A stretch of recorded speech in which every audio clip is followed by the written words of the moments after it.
So, I am now going to make a homemade furikake.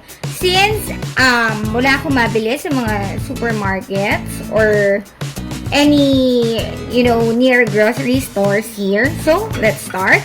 So, I have here the browned sesame seeds. So, ginisa ko lang yung sesame seeds. And then, I have syempre, the seaweeds. Ayan. Then, 2 tablespoons of sugar. And then, 3/4 teaspoon of salt. So, let's just put it here lang in our grinder. So, let's start. This is only 10 sheets of small nori or seaweed.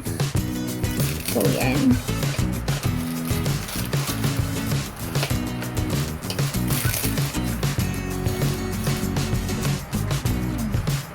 And then, let's put the sesame seeds.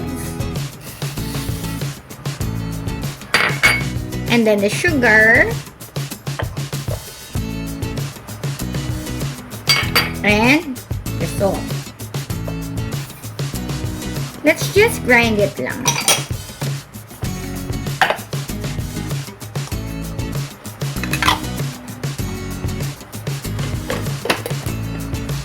Yan. So, it's very easy.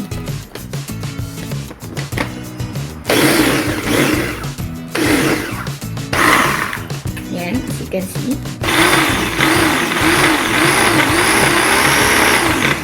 Then, alog lang natin ng konti. Then, continuous grinding. I think this is done. So, let's just transfer it lang.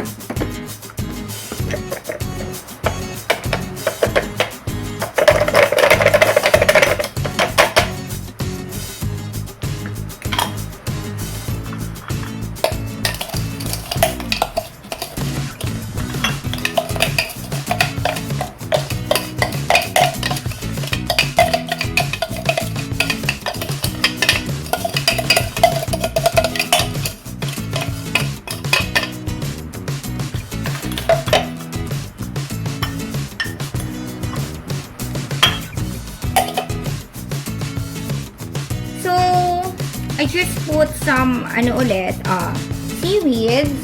Tapos, liitan ko lang siya ng konti. Grind ko lang siya ng konti.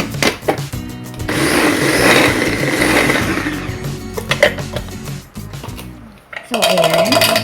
Para medyo merong konting buo-buo sa ating furikake.